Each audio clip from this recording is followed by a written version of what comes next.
So then making another small video about the car, showing some work in progress.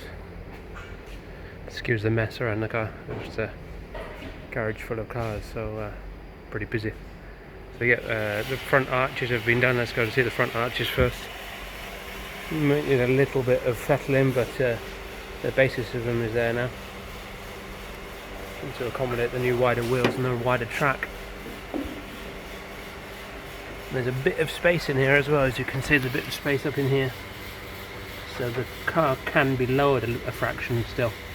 There's plenty of clearance in here now, so might lower it a bit, because if you see here from the floor, it's still got quite decent ground clearance. You see in my hand, that's from the floor.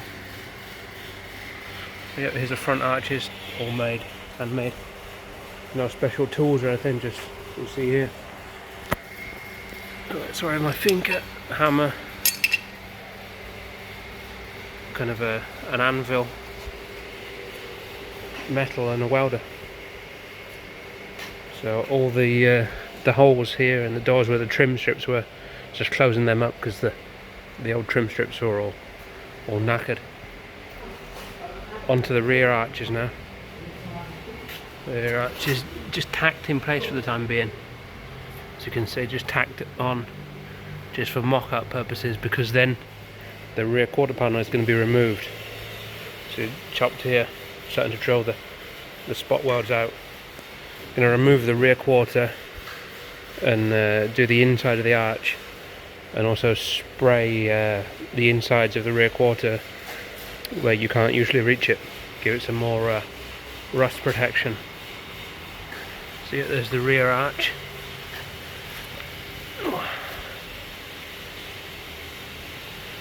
This is not completely finished yet by any means, the rear arch.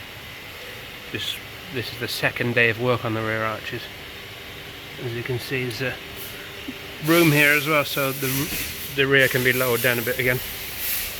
The fuel flap here will be closed up, and I'm going to put polycarbonate windows in the back, and the fuel tank inside the car here. So then the fuel filler can cut a hole in the polycarbonate window, and the fuel filler can go down inside. I think these will be closed up as well, because I mean they're not doing anything now. The old plastic vents which sat here are all brittle and broken, so it's best to close them up. The radiator is going to be at the rear here, and then the fuel tank in front of the radiator.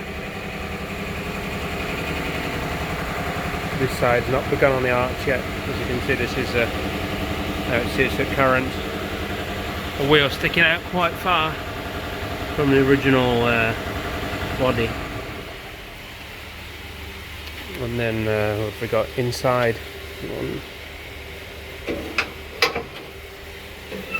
Inside here we've got new floors been made, the tunnel, the seats have been mounted and removed, put in safe storage upstairs in my office.